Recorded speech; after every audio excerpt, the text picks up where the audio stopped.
Hello, Graham Hancock. Welcome. Hi, hi, Mark. Good to see you again. You too. You are certainly a man that needs no introduction. Well, that's nice of you to say that. Um, I don't know. Yeah. I don't know. The issue of needing no introduction is is a poisoned chalice. It's great. I'm so grateful, and I feel so privileged that people know of my work all over the world, and I get so much love sent my way. But I also get so much hatred sent my way at the same time. I guess that's just the world we live in. That's the internet. That's the big target that got painted on my back after my Netflix series. It's it's part of the deal, but it can be exhausting and dispiriting sometimes. Yeah, I guess that fame is a double-edged sword, right? Yes, yes, it certainly is. It's not something that I ever sought. I never had in mind that might happen. And by comparison with fame, I'm a very minor celebrity today. But even that never occurred to me as a possibility. I was just pursuing my passion and writing books about it. And luckily, what I wrote resonated with a large number of people. I do think luck is a significant factor in any kind of success. Yes, success is most unlikely without hard work, and it's most unlikely without some sort of inspiration.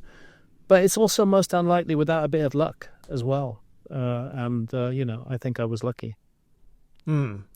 Yeah, the Ancient Apocalypse, it was such a massive hit. I didn't realize it was that big of a hit because I'm just very interested in this stuff. So I thought, people in my circle are into it. I didn't know it was like this global phenomenon. Yeah, it was a global phenomenon, and that I think speaks to a worldwide interest in the human past and in the mysteries of our past, and a worldwide rejection of the notion that there is no mystery about our past. I think that idea is one that more and more people just will not accept. It's extraordinary to be alive at all, just to be in a human body, to exist, to be able to feel love and hunger and enjoy one's grandchildren. All of this is a miracle and a mystery, and that's wrapped up in the larger mystery of what we are as a species and the origins of human civilization. And I think it is something that people are more and more interested. At the same time, there's a huge trivializing effect at work in the mass media and on social media today as well. So even though my work has attracted a fair amount of hostility from archaeologists, I'm glad that it's encouraging people to think seriously about the past, whether they agree with me or not.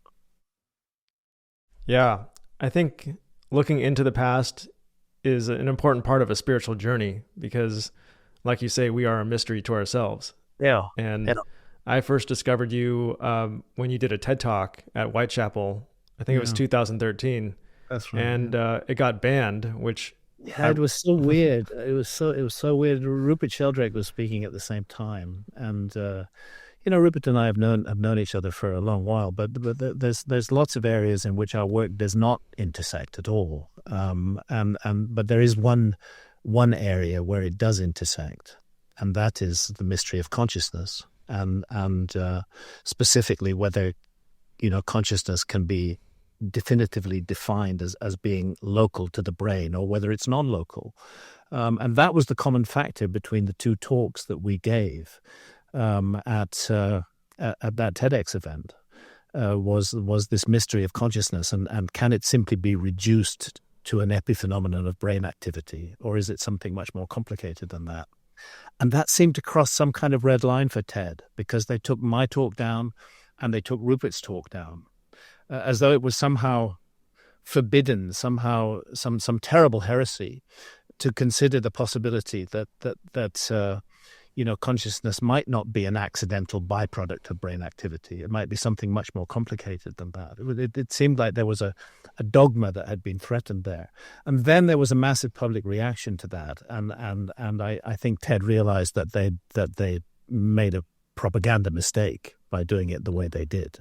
It didn't look good for them. So they tried to backpedal and they put the sites in what Rupert rightly referred to as the naughty corner on their website. They put our talks back up in this sort of isolated corner on the website so they could claim that they hadn't taken us offline, although of course they had, and they were forced by public opinion to put it back online.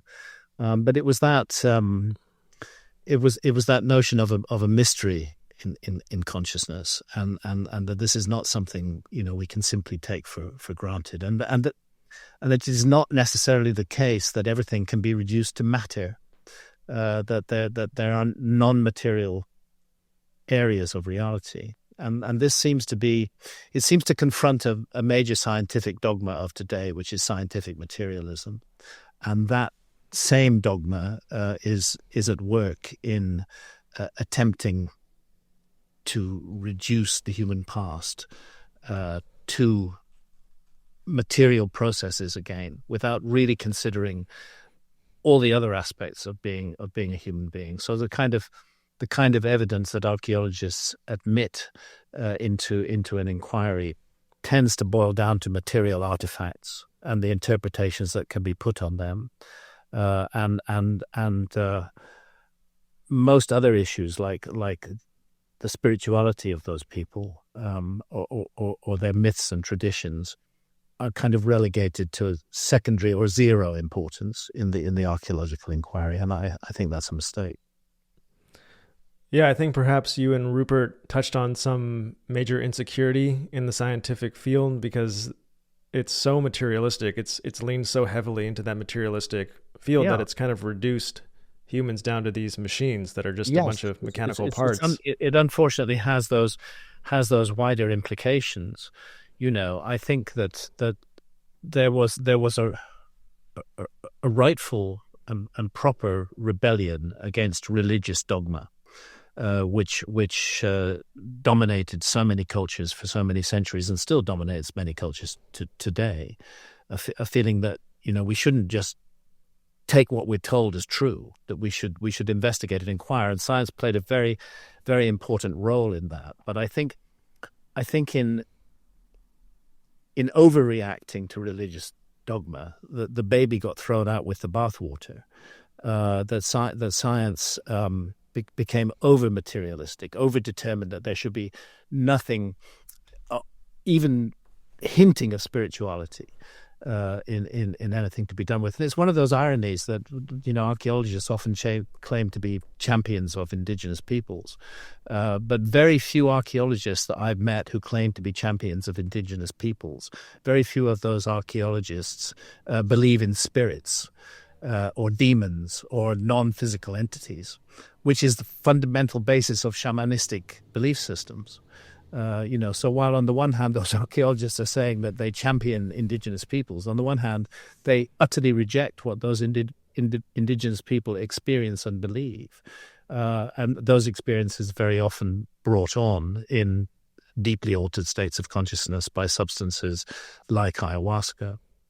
I do think any archaeologist working on shamanism as a subject should be obliged to experience deeply altered states of consciousness, which can be brought on by a number of means and ways, but they're so fundamental a part of the shamanistic experience that they should be a part of archaeological inquiry as well. Yeah, and your talk that night was on the war on consciousness. And yes, it's been 13 years since then, and I'm curious to know, where do you think we are in that war? Is that still happening? Yeah. I mean, obviously, I chose that title deliberately to echo the notion of the war on drugs, and I don't think it is a war on drugs. I think it is a war on consciousness, and I think it is a war on adult sovereignty that is being waged here.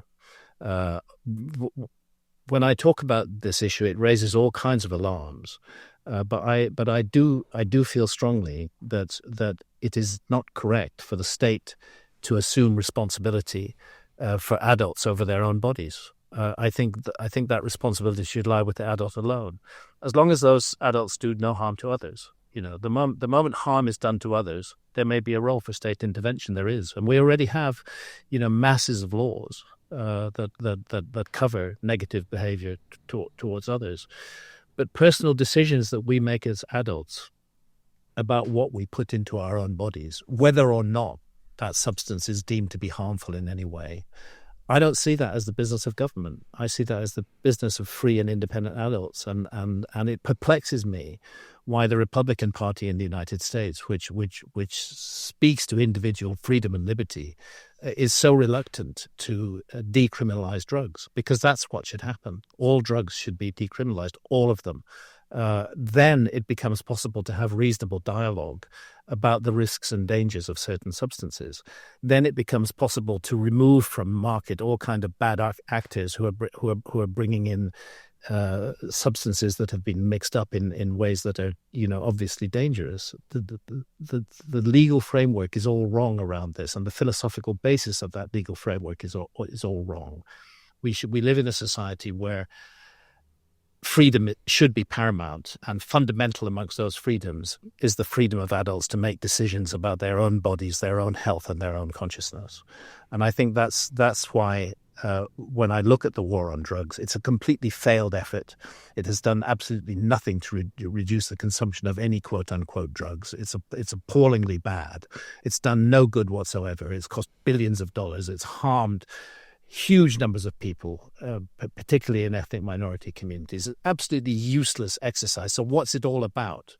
And what it's all about is not a war on drugs. It's literally a war on consciousness. It's about saying, we, the government, tell you, you supposedly sovereign adult individual, what you may or may not experience. We'll allow you to experience this, but we won't allow you to experience that.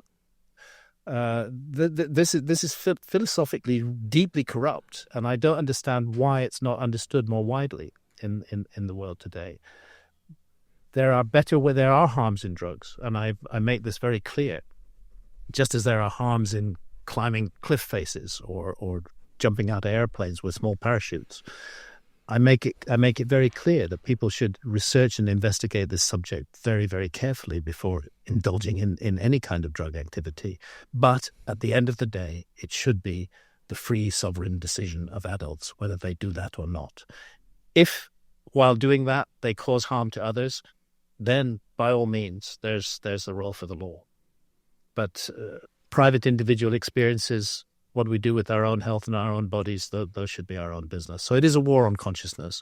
It's part of the dumbing down of our society. I think psychedelics were particularly targeted because there was such an upsurge of interest in them in the youth community back in the 1960s.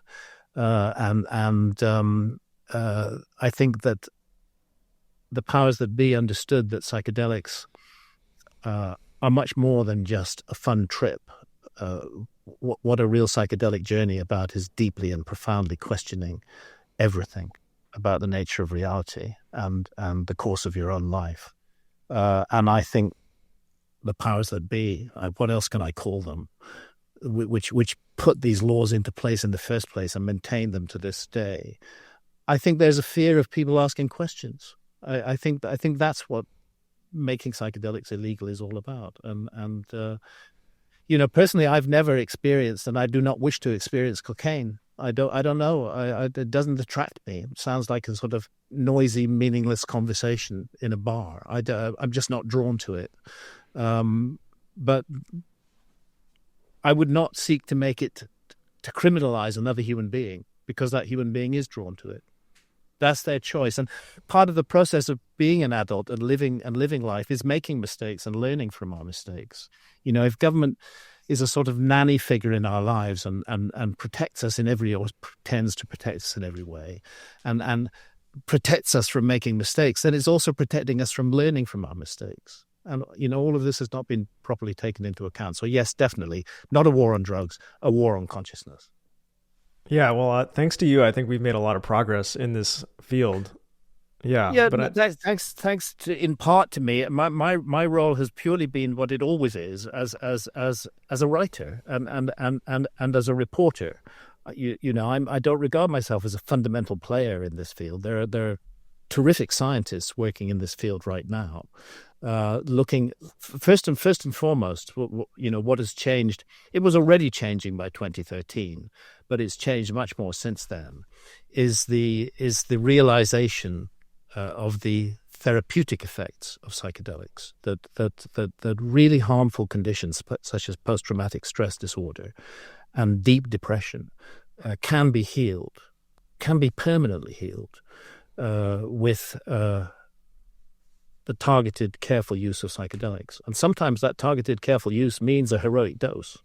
That it's interesting that a single heroic dose of psilocybin proves more effective than microdosing in dealing with long-term depression. Of course, these studies need to be continued. Is the transformation permanent, or is it something that will fade after a while? Well, even if it fades after a while, it's still a transformation which is needed. Depression is getting locked into a very narrow circle of negative thinking, and you keep going round and round and round, and you're just locked in that place. And no matter how you try to escape from it, your mind brings you back to it again and again and again. I speak from experience. I've suffered from depression. I think what psychedelics do, the whole group of tryptamines do actually, in this sense, is they allow a kind of resetting of the brain. That they break that cycle, and they allow you to step away from it. And that's why people with PTSD and depression have been very positively affected in the trials that have been done, particularly by psilocybin. So, we can no longer have government claiming, oh, these things are terribly dangerous, they're terribly harmful, they're going to make you jump off buildings, because scientific studies are being done, and they're showing that they have incredible therapeutic and healing potential. But that's just part of the journey. There's the other part of the journey is the recognition that it is the sovereign right of adults to make decisions about their own consciousness. And if those decisions include a decision to use psilocybin or LSD or DMT, it's absurd, crazy, and completely wrong that should be criminalized. yeah, I see a lot of parallels with this war on drugs, war on consciousness, and the fight for our past. And George Orwell has this quote that made me think of you. He said, those who control the present control the past, and those who control the past control the future. Yeah. So it seems like there's this great deal of energy invested in trying to control this narrative of the past. It's a very strange thing, and I've been aware of it. I've been aware of it for quite a while. The first book that I wrote, which kind of touched on the possibility of a lost civilization, and which switched my interests in that direction, was The Sign and the Seal, my quest for the lost Ark of the Covenant, and particularly the Ethiopian claim to possess it, which was published in 1992. The book was a minor hit. It was the first book I'd ever got into a bestseller list. And it didn't cause a lot of controversy. In fact, there was generally quite a bit of non-negative interest in it. There were very few people pouring scorn upon me for exploring the Ethiopian claim to possess the Ark of the Covenant. And the kind of labels like pseudoscientist and hoaxer and liar and so on that are routinely applied to me by my opponents today were not applied in the case of The Sign and the Seal. But that only got to number 6 on the bestseller list.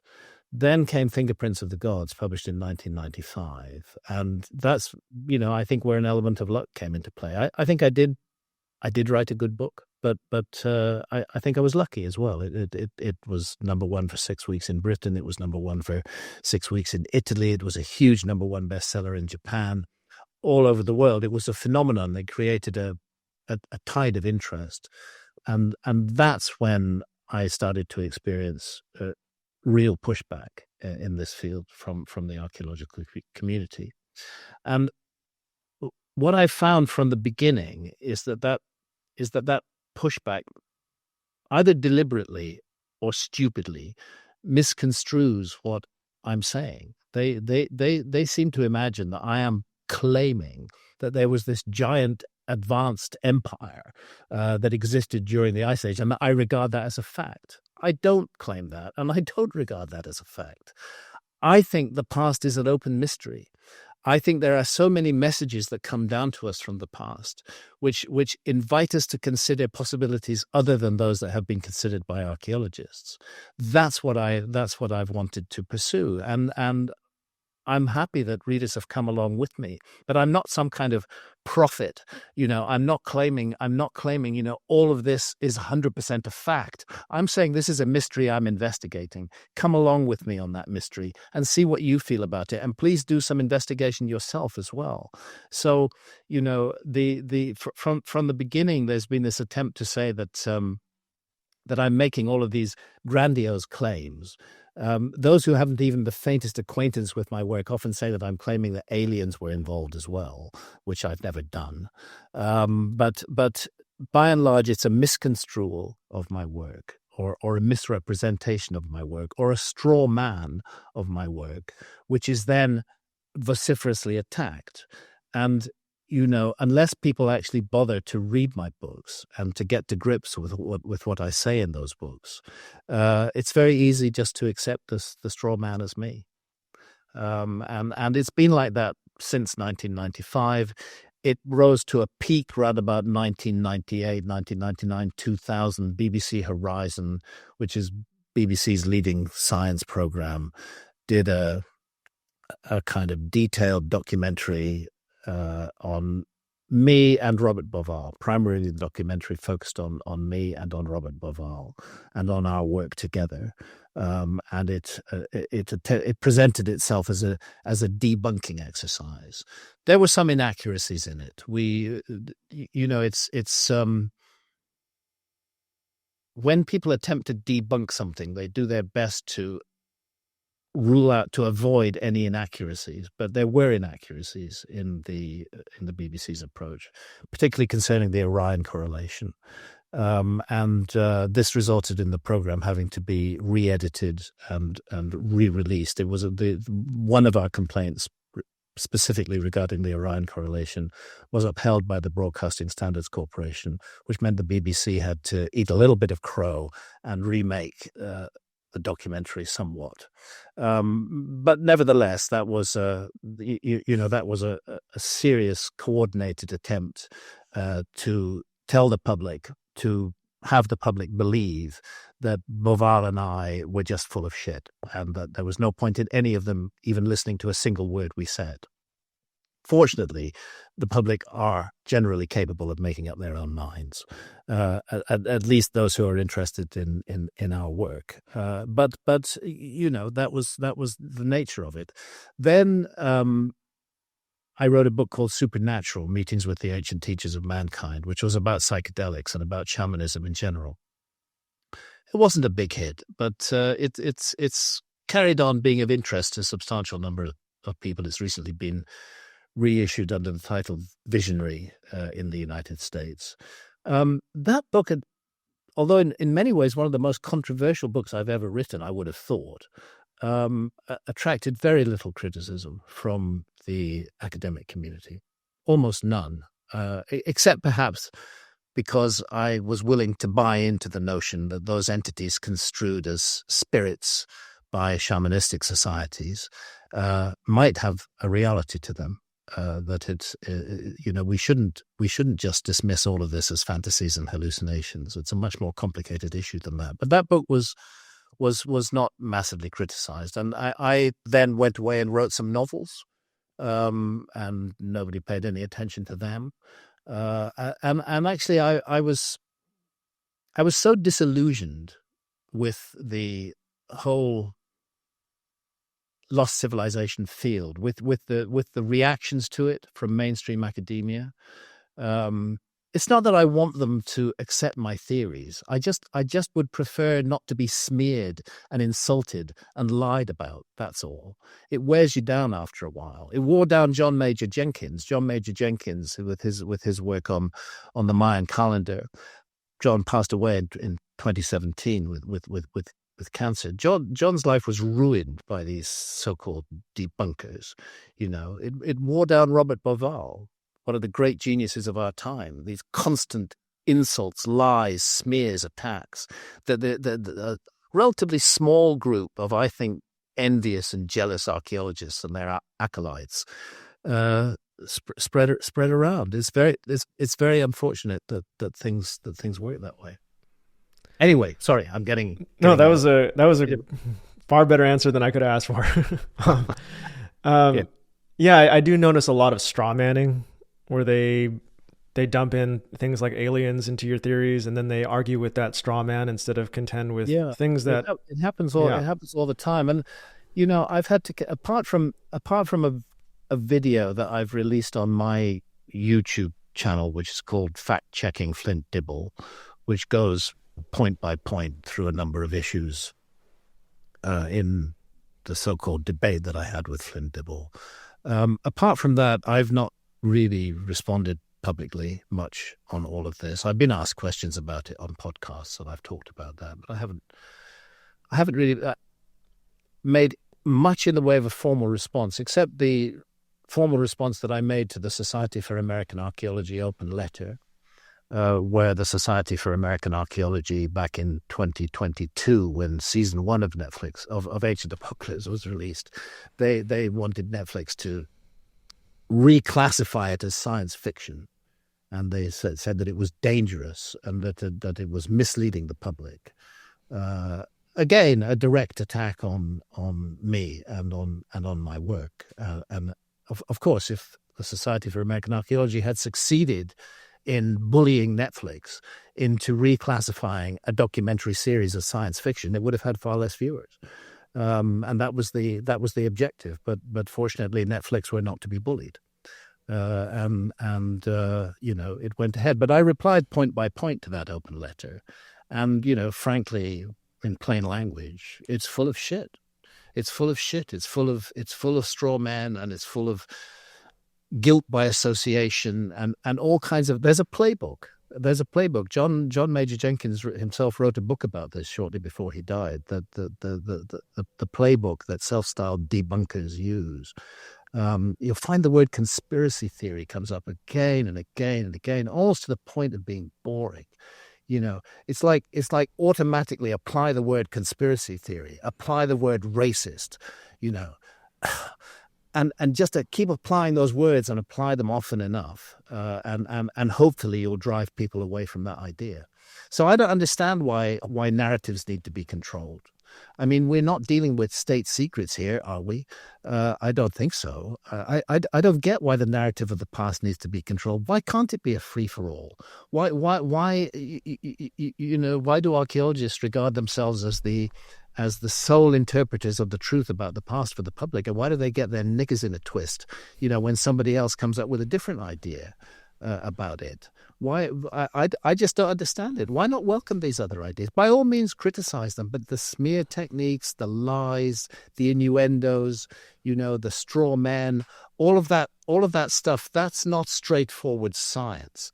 That is propaganda, which is being used. And it's still weird to me that archaeologists any of them feel the need to engage in this. Many of them don't, and yet they do not criticize their colleagues for doing so. They circle the wagons around the debunking minority in archaeology.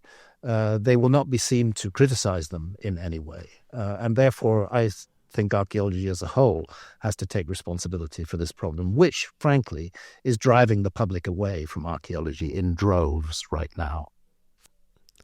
Well, the saying you say that it resonates with so many is that we are a species with amnesia, and it makes me wonder. And let me be clear: that saying has its own history of ideas behind it, because that saying comes from Velikovsky, "Mankind in Amnesia," a book that Velikovsky wrote, and I simply changed it to "A Species with Amnesia" when I was working on Fingerprints of the Gods, and it's one of the subtitles in one of the chapters of Fingerprints of the Gods, a species with amnesia.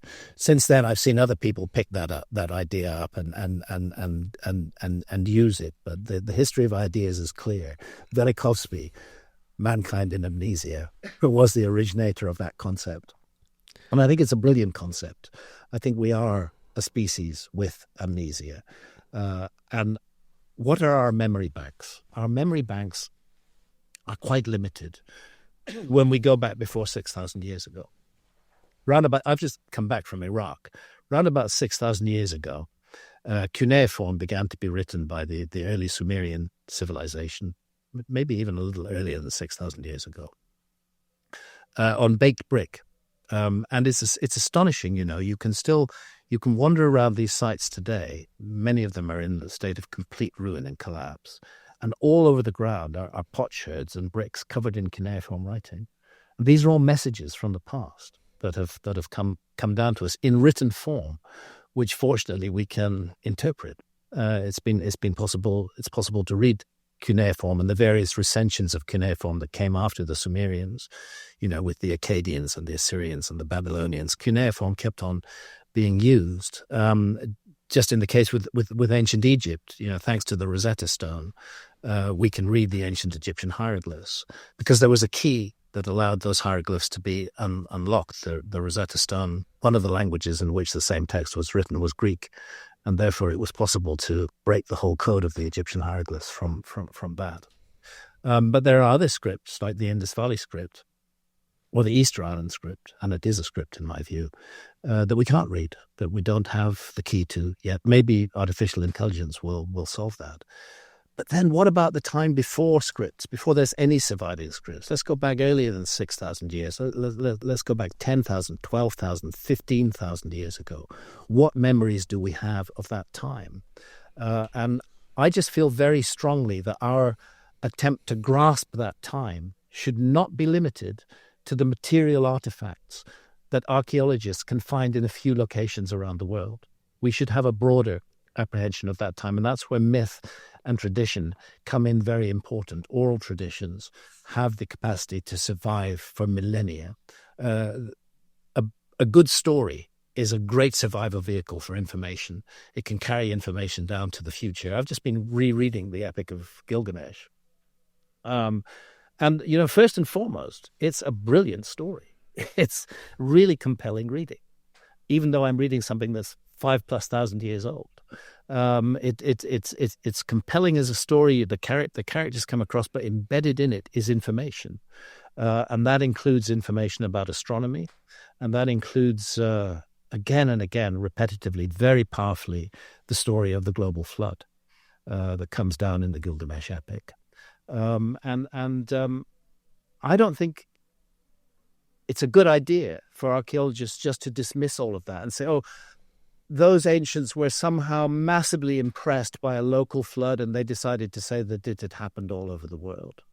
And to ignore the fact that essentially the same tradition appears all over the world. It appears in Peru, it appears in China, it appears in India, it appears in Australia amongst the Aboriginal peoples. It appears everywhere, the story of a global flood. Why is this compelling story that has come down to us from the past so easily dismissed as pure fiction by archaeologists? Yes, it may be embedded in stories which contain some fiction, but that hard core of the story is information that's passing down to us from the past. So when I talk about myths, traditions, and spiritual ideas, they are also vehicles through which the past can speak to us. And that's where I don't appear to have any meeting of minds with archaeologists. In fact, they regard me as rather silly for thinking so, and for imagining that peoples in the distant past during the Ice Age might have done things in different ways from the ways we do them today. Anyway, that's I don't know where that went with your question. Oh, no, that was brilliant. And one thing that we see in many different ancient civilizations is certain numbers popping up. And I've loved your work on that.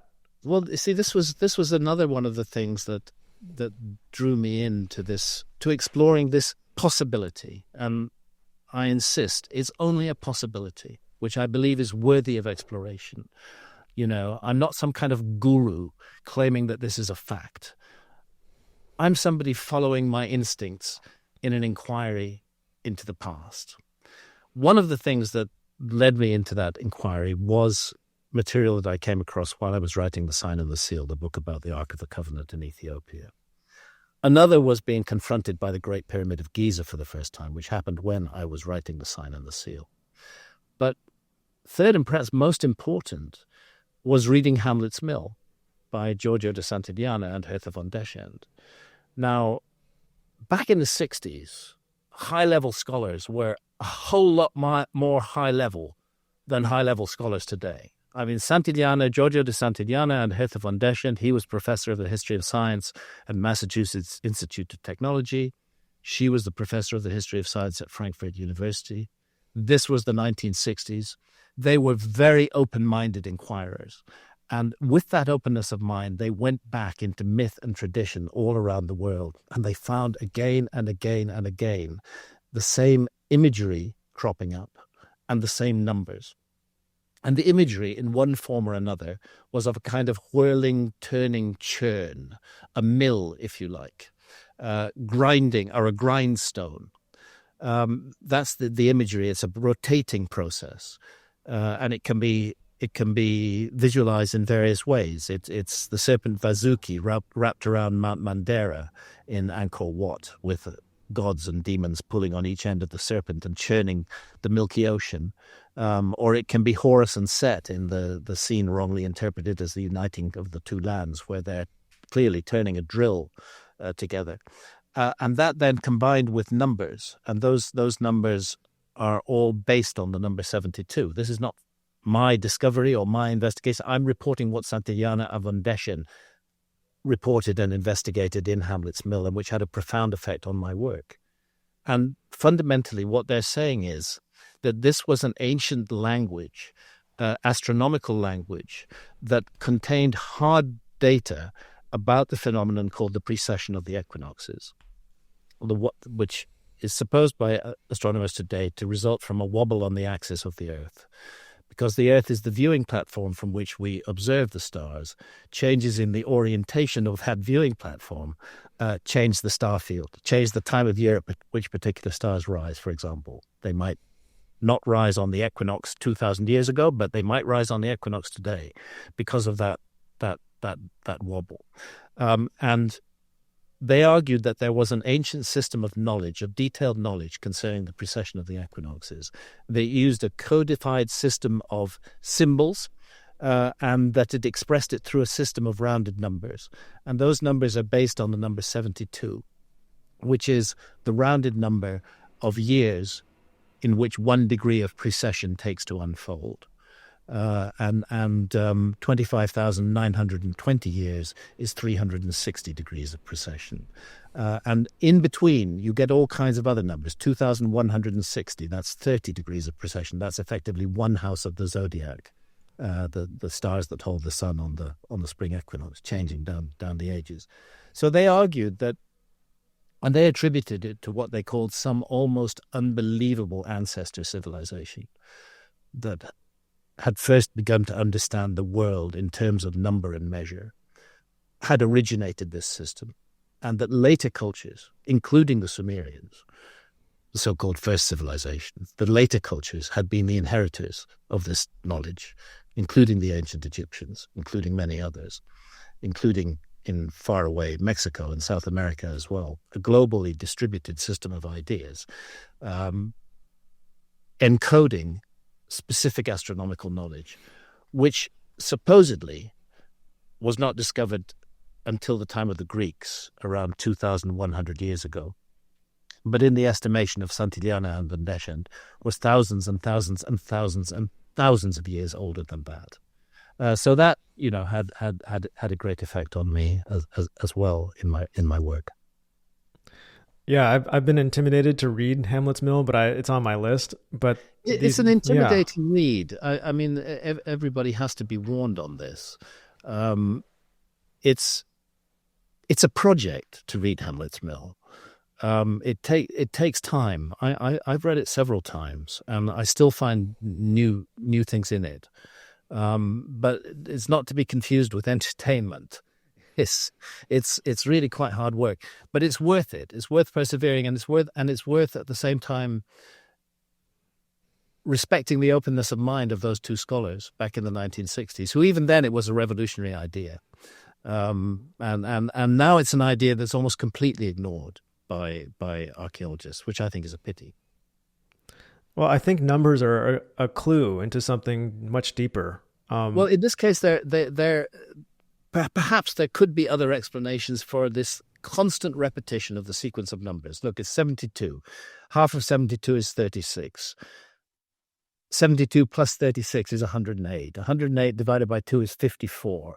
These are the kind of numbers that keep on cropping up again and again and again in very ancient myths all around the world. And they're all numbers that are generated by the cycle of precession. And they're all very frequently accompanied by this same imagery. So it looked to them, and it looks to me, like there was an ancient civilization. I'm going to call it a civilization. Please, my detractors will immediately add on airplanes, flying ships, temples, pillars. I don't know. I'm just saying that a civilization that was more advanced than they give credit to for the people of the Ice Age. That's what I'm talking about. I'm not imposing upon it any ideas about whatever kind of machinery it had or whatever its level of our kind of technology it had. I'm suggesting it was a very different civilization to our own, but there are bits and pieces of evidence which said it knew stuff that human beings were not supposed to know during the Ice Age. And part of that stuff is knowledge of the precession of the equinoxes. And another part of that stuff is ancient maps, which are copied from even older maps, which were copied from even older source maps now lost. Those maps contain accurate relative longitudes. That's another thing. Those maps show the world very often as it looked during the last Ice Age, with much larger land masses than we have today, and good relative longitudes. Our civilization didn't solve the longitude problem until the 18th century. So what I'm saying is, possibly, we've got the history of science a bit wrong, just as Santayana and von Deschen powerfully argued in Hamlet's Mill, that there's a missing chapter, that there was a culture back there in the Ice Age which got to grips with problems that later technological cultures didn't solve until relatively recently. Antarctica appears on those maps. Antarctica. Our culture didn't discover it until 1820. So what's it doing on maps drawn in the 1500 based on much older source maps? What's it doing there? It's very hard to explain. Right, the Piri-Reis map. Well, the Piri-Reis map is the least good example. Yes, it does arguably show an extension of South America into an ice band Antarctica. It does arguably show that, but much more effective is the Orontes Phineas map. Which puts Antarctica in exactly the right place, at the tip of South America and at the tip of South Africa, where it belongs, much larger than it is today. And there's an interesting legend written on that map by the printer about how this map reveals information that hitherto had been hidden in darkness. And that was unknown to some of the great geographers of the past, but that had hitherto been hidden in darkness. Well, one can put many interpretations on that, but the interpretation I put on that is that the source map had been hidden away for a long time and was rediscovered in 1500s, 1600s, thereabouts, or perhaps earlier. Perhaps one may speculate. The Library of Alexandria, what's the true story of the Library of Alexandria? What was really in that? Was material taken out of the Library of Alexandria when it went through several catastrophes, I believe, but was material shipped to Constantinople, for example? Was some stuff saved from the Library of Alexandria and taken off to the capital of the Eastern Roman Empire, and kept there for a few hundred years until the time of the Crusades? There was a crusade that entered Constantinople. Is that when these maps came back into global circulation? I'm interested in mysteries like these. There may be nothing to them, but I love to follow them and pursue them and see where they lead and see what possibilities they might open up. And I think archaeologists can do what they like. At the very least, I would prefer not to be constantly smeared and lied about. But my advice to archaeology would be just a little bit more open to the other voices of the past. Of course, the material artifacts, the arrowheads and the bone tools, of course, these are important. They're very important. But keep your ears open for other messages from the past, too. It's not only limited to material artifacts. When you mentioned Antarctica, I immediately thought of pole shifting, and that's become a big topic lately. I'd love to get your thoughts, because some of these ancient maps show Antarctica with no ice. That's right. It's an issue that I went into in Fingerprints of the Gods in the most depth. And I definitely owe the fact that I got into that at all to the work of a number of scholars. Rand and Rose Flemath, and behind them, Charles Hapgood. And their work on Charles Hapgood's work was of particular interest to me. It raised the extraordinary possibility that the crust of the earth might from time to time shift in one piece. And the image we're asked to call to mind is of a nice, luscious orange, with a thick peel. And somehow some force causes that thick peel to rotate around the fruit. So if that's the earth and that thick peel is the crust of the earth, then it would be conceivable that Antarctica could be in a tropical zone and could be shifted by an earth crust displacement into a freezing Antarctic zone. And that's the notion of earth crust displacement, which the fundamental credit belongs to Charles Hapgood. He was the first person who investigated this, and Charles Hapgood also must be credited for his work on ancient maps. And I highly recommend to anybody listening to this the maps of the Ancient Sea Kings by Charles Hapgood. This is a fantastic book, and it's a very deep investigation of the mystery of these ancient maps based on older source maps. Now, what happened after Fingerprints of the Gods was I was increasingly unable to find evidence that would really confirm that Antarctica had been shifted from a tropical into a freezing zone. Perhaps if we go back hundreds of millions of years, yes, but within the lifetime of the human species, I found it very difficult to find that confirming evidence. And I began to wonder what fundamentally I was looking at, and this was the heart of Fingerprints of the Gods, really, was a stupendous global cataclysm that occurred around 12,500 years ago, about 10,500 BC in our calendar. And at the time when I was writing Fingerprints of the Gods, I thought earth crust displacement provided a very interesting and very plausible explanation for that. I haven't completely rejected that idea. I added to it in an appendix to Magicians of the Gods, I think, and also in an article on my website by Flavio Barbiero. Flavio is an ex-Italian Navy admiral, and he makes a strong case that a glancing blow from a comet on the crust of the Earth could cause a displacement effect, rather as described by Hapgood. So I haven't completely let that idea go, but I began to look for other ideas.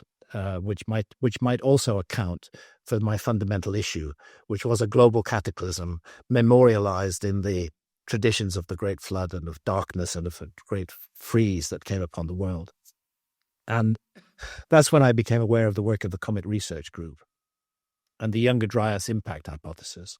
My focus had always been on the Younger Dryas. 12,500 years ago is right near the beginning of the Younger Dryas, this bizarre climate episode when until 12,800 years ago, the world had been coming out of the Ice Age, and then suddenly, boom, it went back into a radical deep freeze, and you have this wide-scale extinctions of Ice Age megafauna all around the world, and clear disruption of human populations as well. So my focus was on that period anyway, and here now was a group of very well-credentialed mainstream scientists, not writing in the 1950s or 1960s, but writing in the 2000s, presenting papers in highly regarded journals, making the case that the Earth was struck by a comet swarm around 12,800 years ago. And by that I mean, and what they mean, is that it's a typical behavior of comets to break up into multiple fragments, particularly when they enter the gravitational field of a star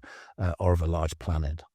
And we all saw that with Comet Shoemaker-Levy 9 in 1994, which broke up into 21 pieces before it hit Jupiter. And the argument of the Comet Research Group, the Younger Dryas Impact Hypothesis, is that a very large interstellar comet, or certainly a comet that had come out of the Oort cloud very far away from the center of our solar system, entered the central solar system about 20,000 years ago. This object, they think, might have been as much as 100 kilometers in diameter. Very dangerous if it were to hit the Earth directly. But instead what it did was it began to break up, as all comets do, into multiple fragments, some being quite large, kilometer or two, in some cases 5 or 6 kilometers in diameter, like Comet Encke, which is still part of the remnant of this, and some much smaller, just dust particles. And the argument is that what we call the Taurid meteor stream today is the remnant of that disintegrating comet. And the further argument is that that meteor stream 12,800 years ago bombarded the Earth. That the Earth, we still pass through the Taurid meteor stream twice a year. We were passing through it twice a year 12,800 years ago as well. There are lumpy big bits in it as well as small dust bits in it. And the argument of the Comet Research Group is we encountered some of those lumpy big bits around 12,800 years ago. Most of them blew up in the atmosphere. They didn't hit the Earth. They were air bursts, which don't leave a detectable crater. Like the Tunguska event in 1908 over Russia. That was an airburst of a meteorite fragment, quite probably from the Taurid meteor stream. It occurred on the 30th of June 1908. That's the peak of the Beta Taurids. Entered the Earth's atmosphere and exploded at an altitude of a few kilometers above, fortunately, an uninhabited area of Siberia, flattening 2,000 square miles of trees in the process. Were that to have happened over a major city, it would have been a cataclysm on a horrific scale.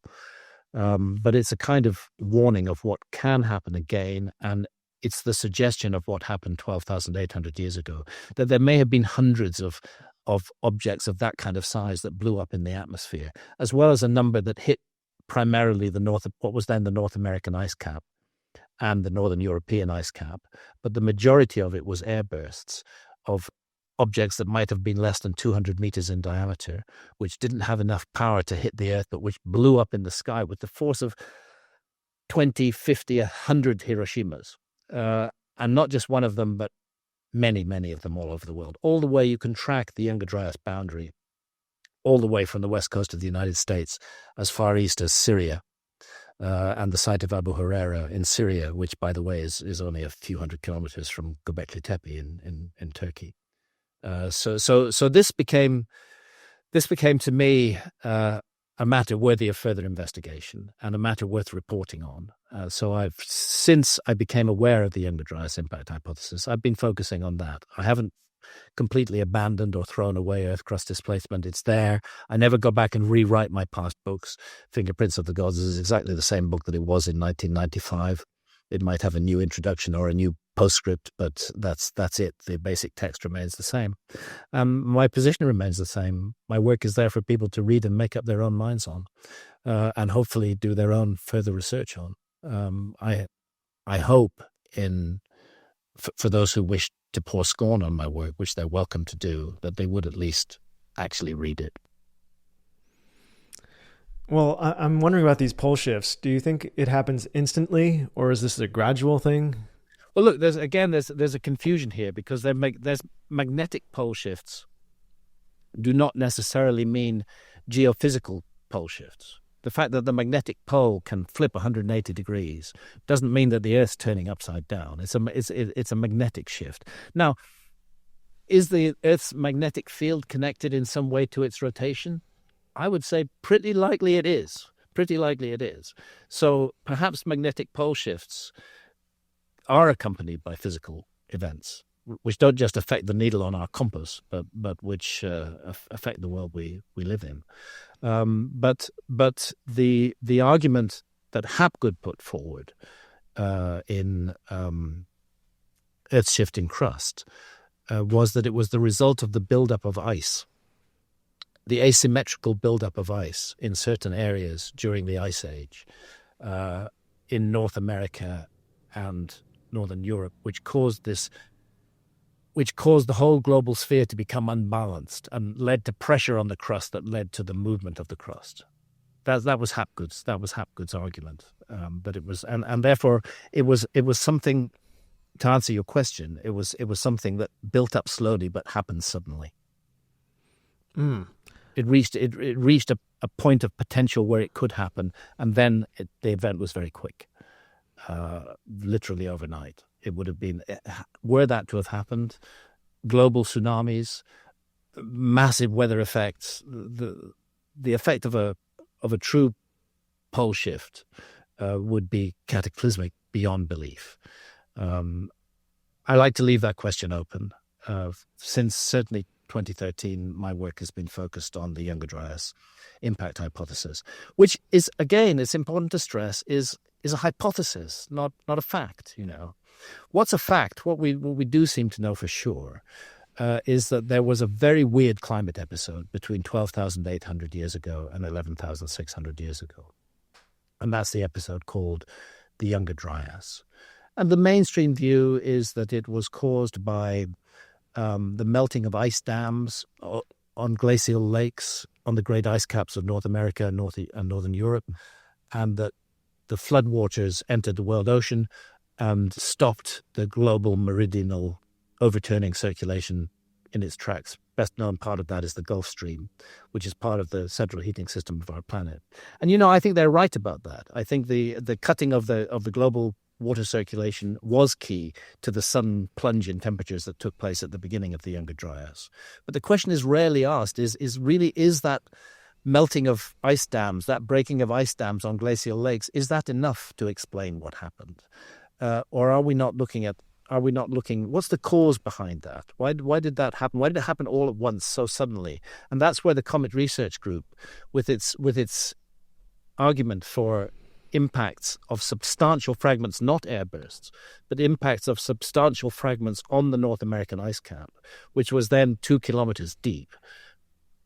That argument helps to explain that sudden gush of freezing meltwater into the world ocean, which then caused the sudden plunge in temperatures. So those two ideas aren't necessarily mutually exclusive. And then there's another idea, and all tribute to geologist Robert Schoch here. Robert Schoch, as we know, has done incredibly important work on the Great Sphinx, and has stuck his neck out and taken all the risks that you have to take in this field in order to present evidence that the mainstream don't like, evidence that the Great Sphinx is thousands of years older than Egyptologists claim. And I have huge respect and admiration for Robert Schoch's work in that field. Now, Robert, brilliant scientist, has come up with another suggestion for the Younger Dryas climate weirdness. He attributes it to solar outbursts. Maybe he's right. In many cases, the evidence for solar outbursts and the evidence for comet impacts in the form of proxies is rather similar. Maybe both are possible. Maybe it was a comet impact at the beginning of the Younger Dryas and a massive solar outburst at the end of the Younger Dryas. It's an open question, but what we do have is very clear evidence that the planet did pass through a cataclysmic event in that 1,200-year period between 12,800 and 11,600 years ago. And the extinction record of megafauna alone is enough to bear witness to how bad that was. And there's a energy paradox too, right? Like, where did all that energy come from to melt all that ice so instantaneously? That's where I think the Younger Dryas impact hypothesis really has something useful to offer in this sphere, and that's again where I find this toxic atmosphere of science, so-called debunking, so unhelpful, because there are many scientists who've put forward all the evidence for the Younger Dryas impact hypothesis, but there are also a bunch of scientists who really hate their work and do everything possible to undermine and dismiss it. Wouldn't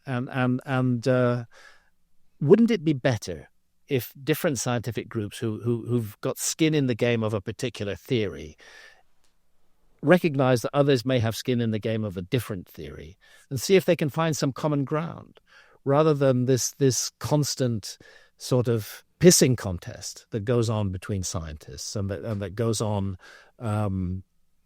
against those of us who are not scientists but are proposing points of view that are not accepted by mainstream archaeology. I'm just going to glance at my other computer because I want to reference you to something. 1 second. No problem. Yeah, this is great. What I wanted to mention to you is an article in Nature. Of course, Nature is a highly respected scientific magazine, and the title is "Science's Gollum Effect: PhDs bear brunt of territorial behavior." It's all about how scientists have this kind of Gollum-like wish to possess their field, and will do anything, including unethical things, to stop other people entering their territory. This incredible precious, my precious. It's actually something I think you could animate with considerable. Oh yeah. The Gollum effect of in science, and the Gollum effect is incredibly strong in archaeology. Archaeology has got about 15 golems who are all goleming around trying to make everybody else miserable, and they don't actually seem to do any real work themselves, but what they devote their entire lives to is trashing the work of other people. What a pity! What a waste of intellect! Why not look for what's good in somebody else's work rather than what's bad in it? Yeah, one of the problems in academia I see is that everybody's so specialized that they get in such a small, narrow world that they kind of miss the bigger picture, and it's very valuable to have people that can zoom out and just look at myths, look at astrology, astronomy, geology, and combine all these things and just see the whole landscape. So that we don't have a mono narrative, but we have a narrative that respects the diversity and complexity and mystery of the past. That's what's needed, and this fight to create an archaeological mono-narrative about the past is, in my view, increasingly sinister. I don't understand why people have that mindset and why they feel. Fundamentally, at the heart of it is a very sneering, dismissive attitude towards the intelligence of the general public. Don't these so-called debunkers realize that adults can actually make up their own minds on things? They don't need to be told what to think.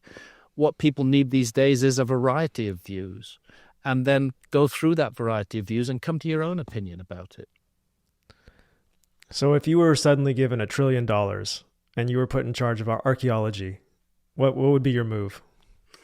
I think that first and foremost, I would like to see the areas of the world that have been underserved by archaeology. I would like to see them extensively investigated, not just with passing site surveys, but with thorough and detailed investigation. I've been accused of presenting a God of the gaps argument when I say that archaeology hasn't done enough. But the gaps that I draw attention to are really important gaps. One of those gaps is the Sahara Desert. Yes, archaeology has been done in the Sahara Desert, but not enough, not nearly enough to take account of what we now know about the environmental history of the Sahara Desert as we go back to the last ice age.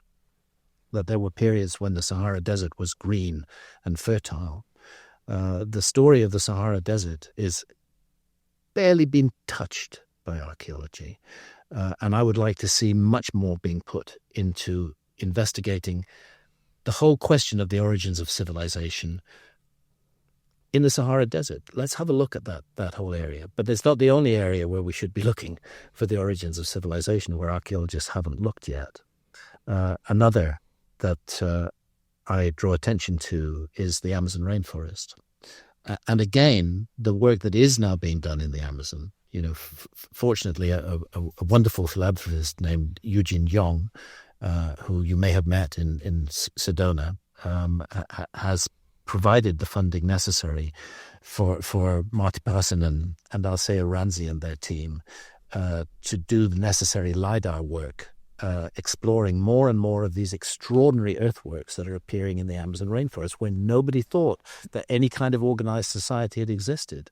And suddenly we have these huge geometrical earthworks that are being revealed by LiDAR, and that then can be ground truthed by small archaeological teams who do no harm or damage.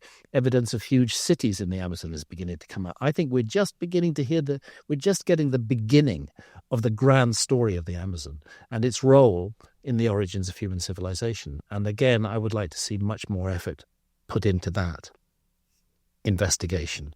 And coupled with it, I think the world needs to understand how precious a resource the Amazon rainforest is. Precious resource of biodiversity, a precious library of human knowledge in the indigenous peoples of the Amazon, who hold a heritage going back thousands and thousands and thousands of years, far longer than archaeologists would allow.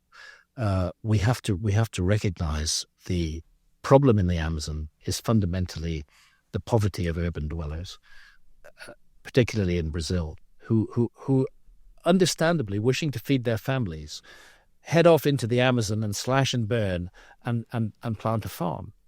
Why are they doing that? They're doing that because of economic need. The international community has so many economic resources. Cannot we make it worth the while of those who are presently driven to desperate slash and burn techniques? Can we not make it worth their while to treat the Amazon as a garden, to care for it, to love it, to be its caretakers, to make sure that no further damage is done to it? That would be a great thing for the international community to invest in. The people make rational economic decisions.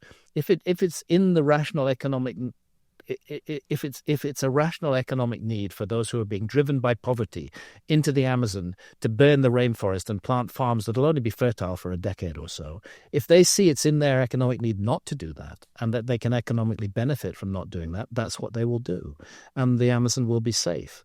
But instead, this madness goes on. So there's a huge untold archaeological story in the Amazon. And thanks to people like Marty Parsonen and Alceo Ranzi, that story is now beginning to be told. And I think it's going to just open up grand vistas on our past. And last but not least, the submerged continental shelves, the areas that were above water during the Ice Age when sea level was 400 feet lower than it is today, and that are underwater now.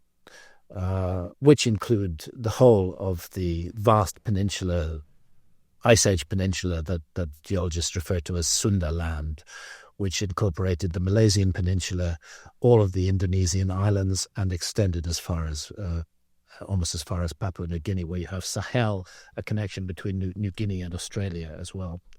These areas would have been prime real estate during the Ice Age. Northern Hemisphere was a pretty horrible place to be at the peak of the Ice Age. I mean, really, it was arid, it was cold. I mean, it was an awful place to be, but down near the tropics, that was the place to be. That was the place to be during the Ice Age. That's kind of places we should be looking for a lost civilization. And Sundaland, the submerged area around the Indonesian islands and the Malaysian peninsula, that area is almost continent in size, would be one of my prime targets. I'd like to see much more investigation there. I'd like to see much more underwater investigation off the coast of India as well. I've already done some myself. I've dived at Pumpahar, I've dived at Mahabalipuram. There are man-made structures underwater there. The visibility is very poor, but there's no doubt they're man-made. It's even been confirmed by India's National Institute of Oceanography. Much more work needs to be done. Much more work needs to be done up in the northwest, in the Gulf of Cambay, where sonar surveys have clearly identified man-made structures at a great depth, and at Dwarka. All of these places are connected by traditions of a global flood. We should be looking at them much more closely and paying much more attention to those traditions. So if I were in a position to influence the course of archaeology, I'd say, guys, carry on doing what you're doing, but do this as well. Well, I'm so encouraged by this new technology of LiDAR and Doppler Yeah, that were able to investigate these sites without really damaging them at all, right?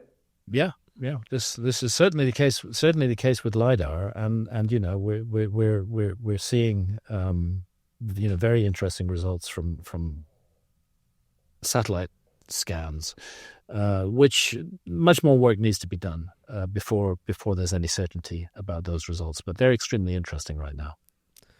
So I guess I've got to bring up the $1 million topic. There was a discovery underneath Egypt recently, and that's gone completely viral. There's a lot of sensational takes out there, and I don't think I've heard you publicly say anything about this discovery. You have? I have probably said something. Oh, good. I'm going to tell you about it. Just a moment. Because I remember being at your event, everybody was asking you about it, and this was like a month ago. You were cautious to talk about it then. I said, look at my blog.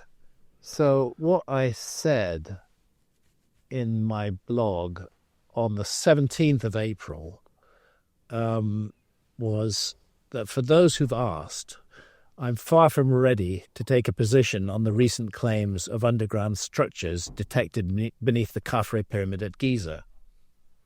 I'm not even sitting on the fence because there isn't a fence to sit on yet.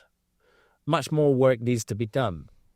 What is clear, however, is that critics of Filippo Biondì's findings have misunderstood the potential of the method used and have been too hasty in dismissing it. In my opinion, the importance of Biondì's work is not that it proves anything at this stage, but that it should act as a spur for further research, which I have reason to believe will soon follow. So I could read more of it, but it's on my website, it's in my blog, and that is my statement of position. I don't know enough about the technology, but I have been working with a number of other people who know a lot more about it than I do. And it's beginning to be clear that the massive, instant, allergic reaction of dismissal that came from all the usual skeptics about the Filippo Biondì's work, that instant rejection, that instant hostility, that instant sneering was yet another example of premature rejection in science. It's too early to reject this idea. The idea actually has quite a number of very interesting things going for it.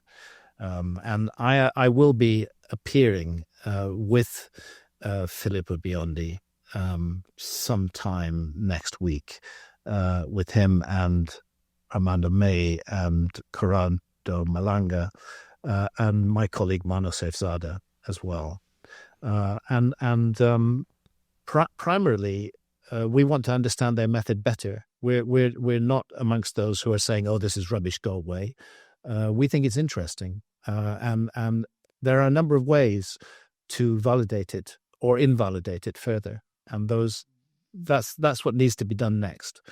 Nobody should be jumping to any immediate conclusions, either one way or the other on this. What we have here is an interesting, innovative, actually quite brilliant use of two technologies to arrive at subsurface imagery. Will that brilliance check out completely? More work needs to be done. Right now, I just think it's really interesting. It's worth exploring further, and I intend to stay on top of what's happening. Is there resistance from Egypt over looking deeper into this? I think in Egypt the issue is that they, again, when I use the word allergic reaction, it's partly because people in these fields have been, whether it's archaeology or Egyptology, which is a sort of subspecialism of archaeology, have been bombarded over the years with so much, quite honestly, rubbish, from people with badly thought through ideas about, for example, Giza and what it might mean, that it's become a kind of automatic reaction on their part now to just dismiss everything that sounds in any way, fanciful or new age, and that's most unfortunate, because they should realize that just as there is a diversity of opinion within archaeology, there's also a diversity of opinion on the opposite sides, and there are some very serious people working on what I don't have any choice but to characterize as the alternative, as opposed to the mainstream side of archaeology. And I think it's unfortunate that the mainstream side of archaeology is so dismissive.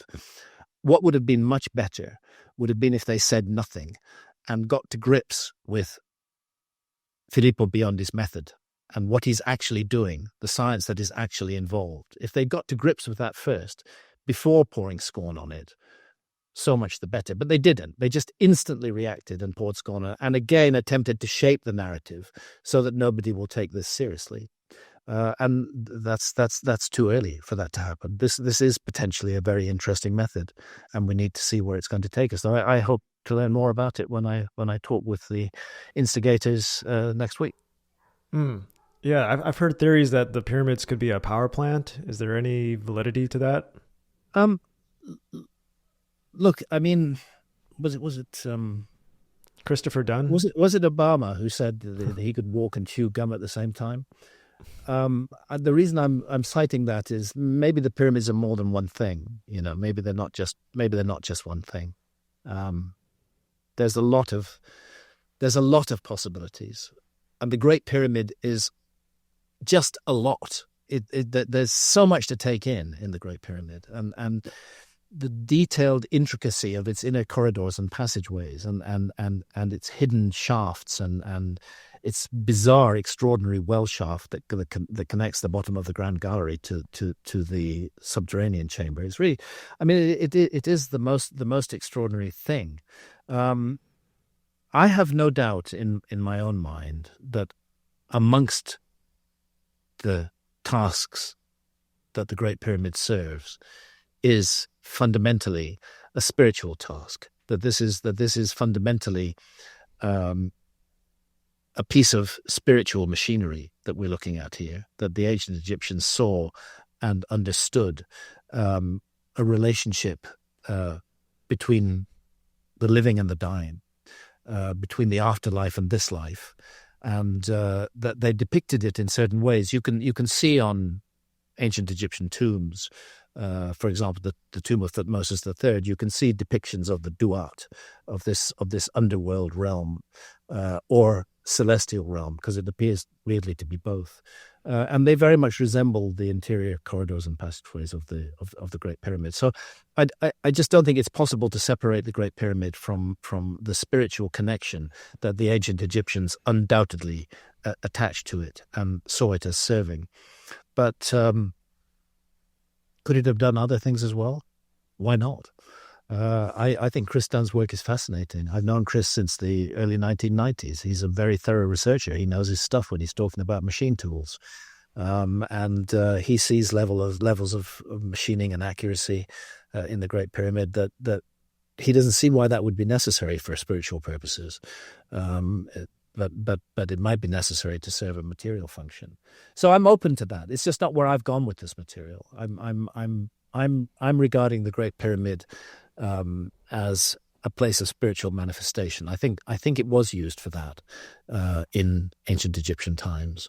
I think the role of altered states of consciousness in ancient Egyptian spirituality is one of those matters that needs to be further investigated. We know they used psychedelics of various sorts, but I think that the prospect of the initiate being placed alone in the heart of the Great Pyramid in total darkness, with all the doors that then existed closed, that would be a place where an altered state of consciousness peak effect would be achieved.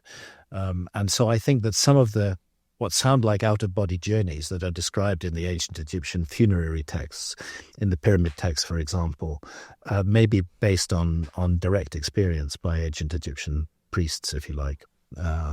Out-of-body journeys brought on perhaps by psychedelics.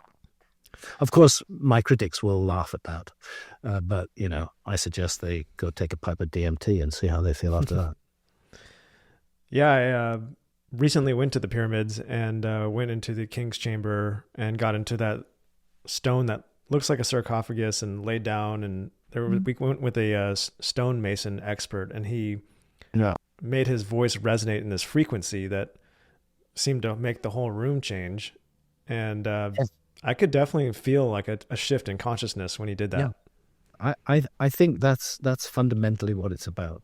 I think you know people who work regularly with psychedelics know that the setting in which the psychedelic experience unfolds is at least as important as the substance itself. And I can't think of a more powerful setting to explore the mystery of consciousness that psychedelics open up than the Great Pyramid. Hmm. That's just my view. But you know, it's a very complicated place, and those who created it, I don't personally think that the Great Pyramid is the work of 23 or 28 years. I think it's the work of hundreds of years. I think there's no doubt that the Fourth Dynasty were involved with the Great Pyramid, intimately involved with it. But I think that what the evidence supports is that they were involved with the end stages or completion of a monument that had already been there, developing over a very long period of time. I think it's just so hard for us in the modern world to wrap our mind around the pyramids and these ancient sites because they were in such a different state of consciousness than we are now. You know, Yeah. everything what we do is so temporary and it's all Yeah. about efficiency and instant gratification. And Yeah, and we retreat from the mystery of death. The ancient Egyptians did not. They regarded that as the single most important issue in any human being's life. That was not intended that we should live life in a gloomy way. That was intended that we should live life with joy and celebrate this gift of life that we were given. They put their best minds to work for thousands of years on the problem of death, and science today just sees no problem. You know, we just meet robots, and when the robot breaks, that's the end of our story. Well, I prefer the ancients' view on these matters. yeah, one thing that I've noticed in a lot of these ancient cultures is human sacrifice seems to be a very common theme. And I wonder, do you have an opinion on why that pops up in so many different cultures? Well, before commenting on that, let's remember that human sacrifice crops up in Christianity too. People were still being burnt at the stake into the 18th century for heresy. Witches were being burnt at the stake in the 1700s in England. Burning at the stake is a form of human sacrifice. Those Christian conquistadors who went to Mexico and condemned the Aztecs for the human sacrifices they carried out, those conquistadors were carrying out human sacrifices all the time. They were constantly burning people at the stake in the glory of their god. It's no different, you know. Why does it happen? I think you have to look into Gnosticism to get some kind of coherent answer to this, that there are forces at work in the universe. And not all those forces are good. There are dark and negative forces at work too. They're very powerful. The body of thought that investigated this most thoroughly was Gnosticism, and the Nag Hammadi texts are particularly enlightening in this respect, and absolutely shocking to anybody who has not encountered them before. They're quite disturbing in what they picture. And in how they show humanity as having been under a veil of illusion for thousands of years, that what we worship as good is in fact evil to the core, and what we've been taught to regard as evil is in fact good. And you know, this is a very difficult idea for anybody to take on board. Most difficult of all for Christians to take on board is the Gnostic take on the Garden of Eden, which I will simply share with you without comment. The Gnostic take on the Garden of Eden is that the serpent is the good guy. What happens in the Garden of Eden? What does Eve eat of? It's the tree of knowledge of good and evil. And why does she eat of it? Because the serpent encourages her to eat of it. Christianity sees the serpent as Satan. The Gnostics saw it completely differently. They said it's impossible to live an authentic human life, to benefit from this gift that the universe has given you, if you don't know the difference between good and evil. You must be able to make choices between good and evil. If those choices are denied to you, then you're not living a full human life.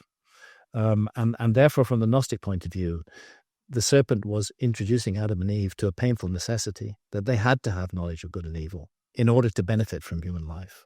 Otherwise, it would be a complete waste of time. And in those Gnostic texts, the entity that we've been taught to call Yahweh or Jehovah is referred to as an archon.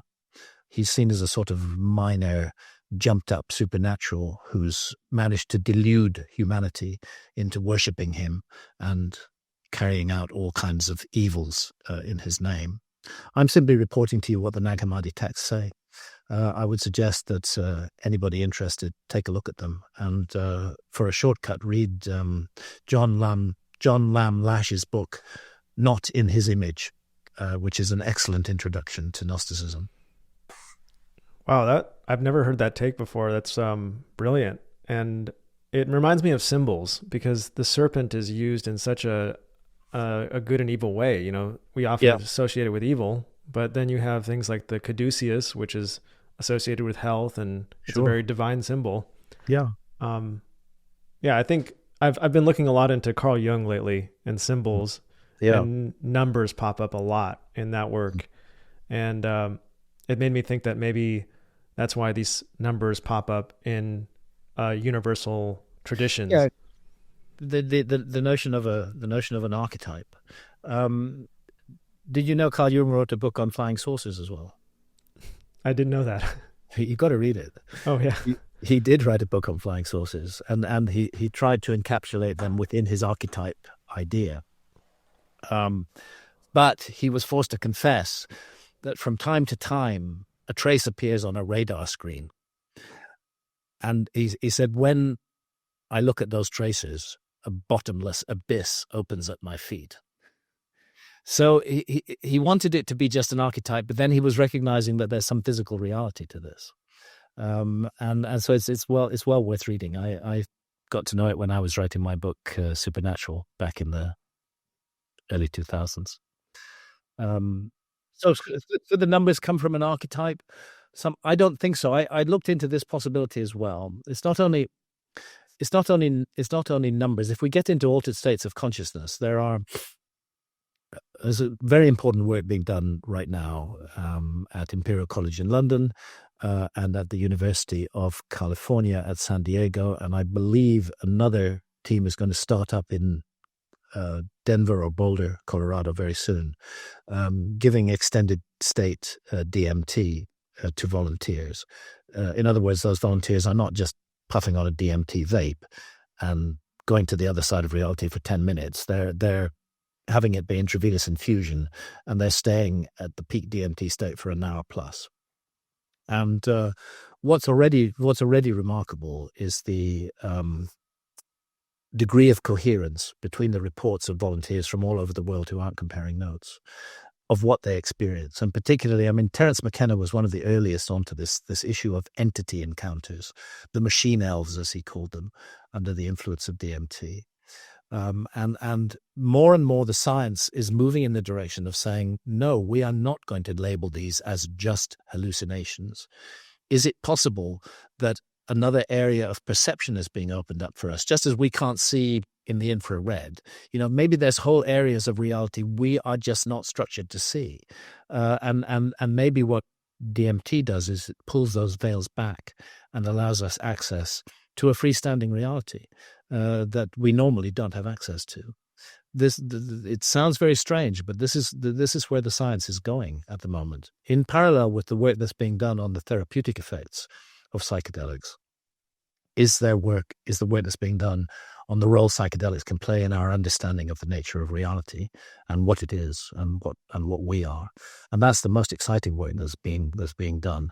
I'm hoping that I suffer from late onset epilepsy, which meant that I wasn't able to enroll in the London trials. But I'm hoping in one of the US trials that I might be able to enroll. I think it would be a very interesting experience, although slightly daunting to be at peak DMT state for an hour. Apparently, you can always signal that you want out, if you want them to reduce the dose.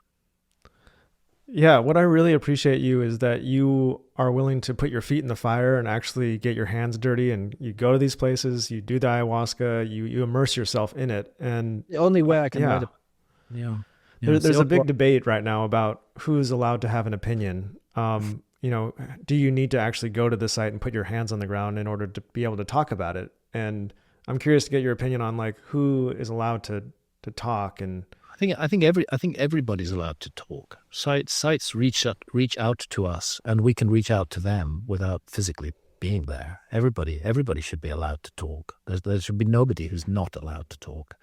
And who knows whether somebody who's never been to a particular site might have a sudden insight that could illuminate the whole field.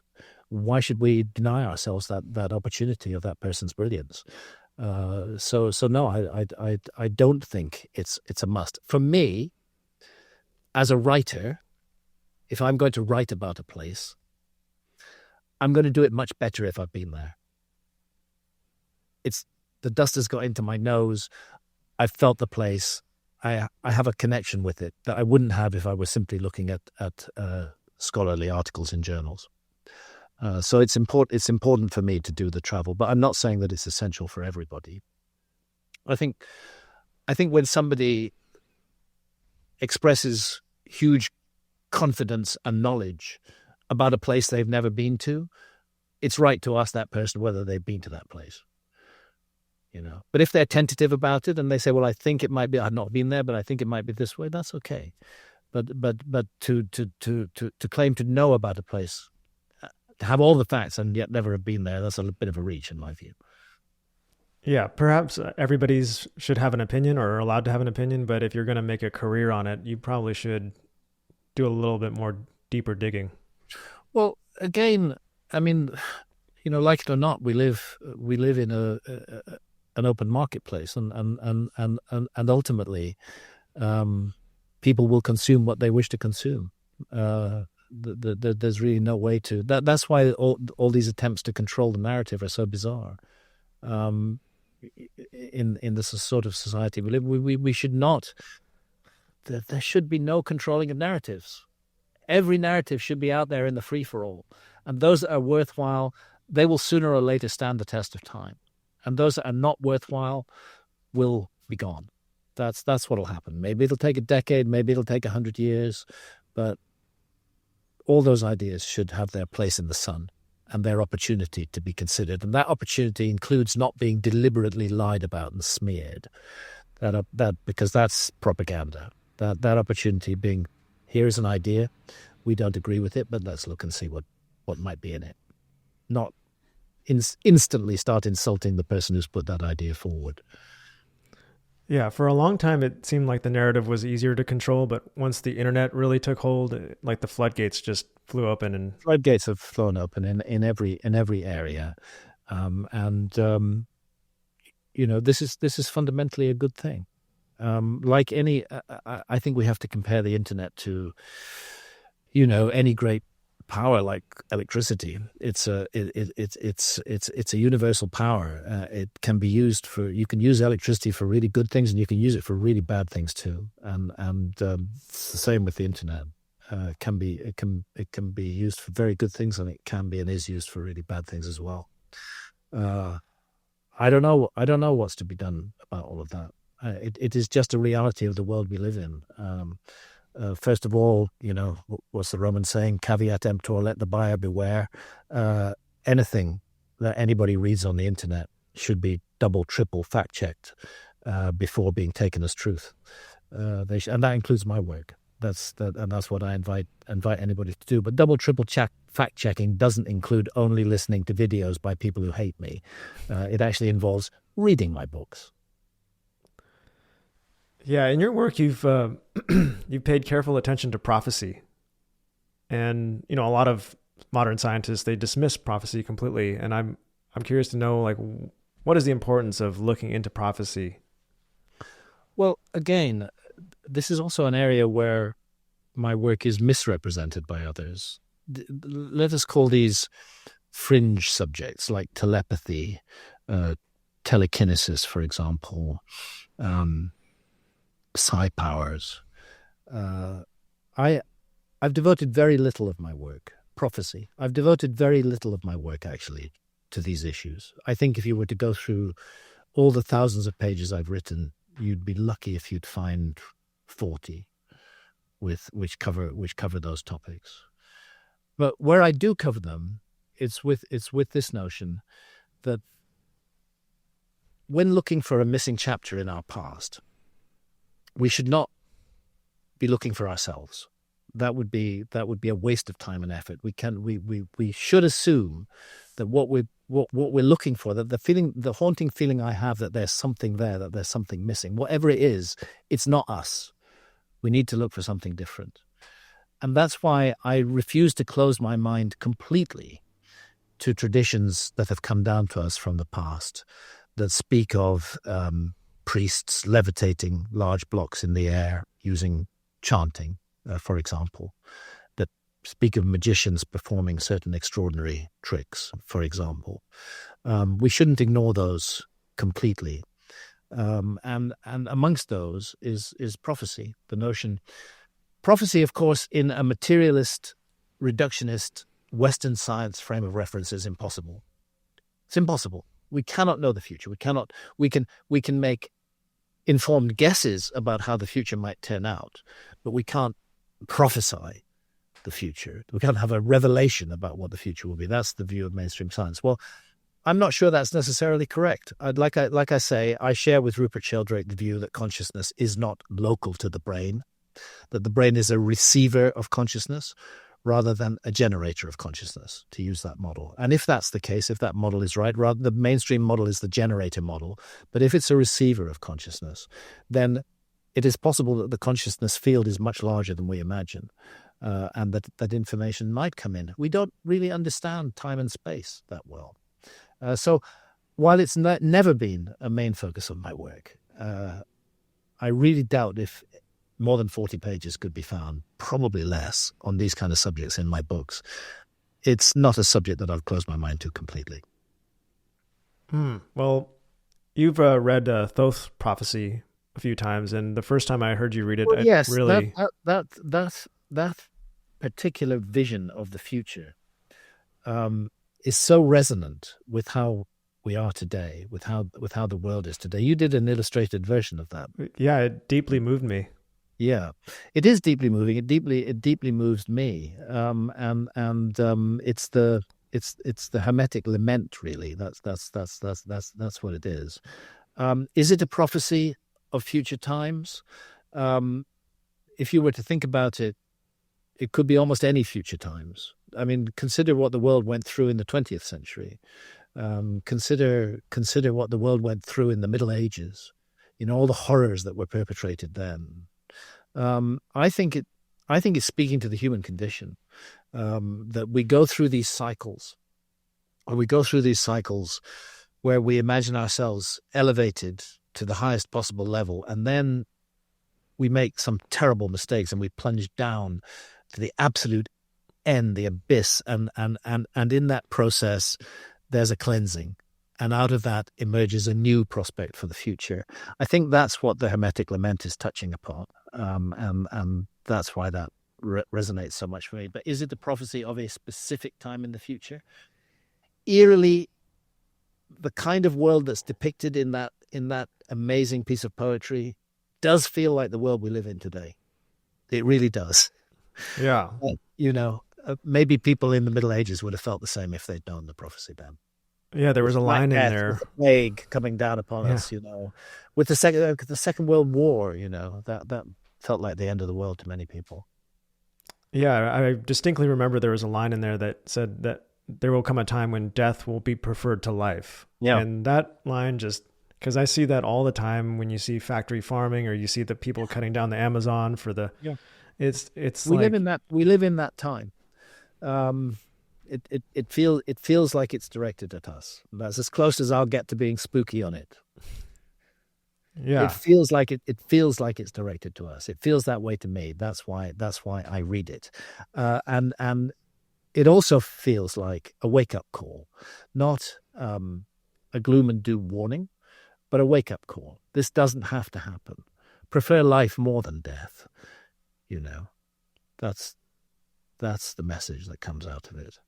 Glorify in this beautiful gift that the universe has given us. Repay what we were given by the universe. The way human beings are behaving now, this constant mutual negativity, this constant attacks and destruction, the absolute failure to recognize human beings from another ethnic or religious group as actually being human at all. This is a terrible, terrible problem that the world is facing today. We are a species that can absolutely bring about our own destruction. We are capable of doing it. We don't need a comet coming in at 60,000 miles an hour. We can do it all ourselves. We've got enough feckless leaders with their hands on nuclear buttons now around the world. Leaders with the mentality of enraged teenagers, nevertheless have the capacity to end human civilization. Now, it's up to us. Do we accept that kind of thing in the future? Or are we just going to be passive pawns in this game that may mean no future for humanity? Are we going to trust our leaders? Is their behavior trustworthy? I look at a bunch of macho teenagers, really. That's what the leadership of the world feels like right now. Utter failure of leadership on every continent. Maybe we give them all ayahuasca? The trouble is they would never do that. I've often jokingly suggested that a dozen sessions with ayahuasca would be helpful to any politician. Help to clarify why they're doing what they're doing, why they say what they say, make them confront their own dark side, make them take responsibility for their actions and behavior. But there are some people who are so thick-headed that even Mother Ayahuasca can't get through to them, you know. So I don't know, but it is clear to me that when I say we as a civilization, I mean the whole technological civilization of the world. It's really one civilization now. There's different levels of wealth, but there really is one global civilization. We have major choices in front of us. At the moment, there is too much sheep behavior. We all have these big brains, but too few people are thinking for themselves and you know, putting truth to power, speaking truth to power. There's too little of that happening. And at the same time, we're saddled with a gang of completely irresponsible leaders. And we have been trained into following the leader, into accepting leadership. I'm not sure how much longer we need leaders. I'm not sure how much longer leaders are going to serve the human species and how much longer they're actually going to act as agents for the destruction of the human species. I hope that those who have their hands on the red button right now are going to see that this climate of hatred that is being spread in the world is not helpful. I hope very much that will be the case, but I'm not confident. Does our modern civilization mirror a past civilization that maybe before, like Atlantis, before they got wiped out? Again, you know, we talked about the Hermetic Lament, the Thoth prophecy, and now, of course, Plato's Atlantis, and you know what's fundamental in that story for me at this level of discourse is his notion that Atlantis, whatever it was once a beautiful civilization that honored and nurtured spirit, was kind and generous, but that it became corrupt. The corruption crept in little by little, and it became arrogant, and it became cruel, and it began to impose its power upon others all around the world, and in a ringing phrase, that it ceased to wear its prosperity with moderation. In other words, it became conceited, arrogant, overproud, and that was why the universe struck Atlantis down in Plato's story. And if there's any civilization that ticks all those boxes today, it's ours.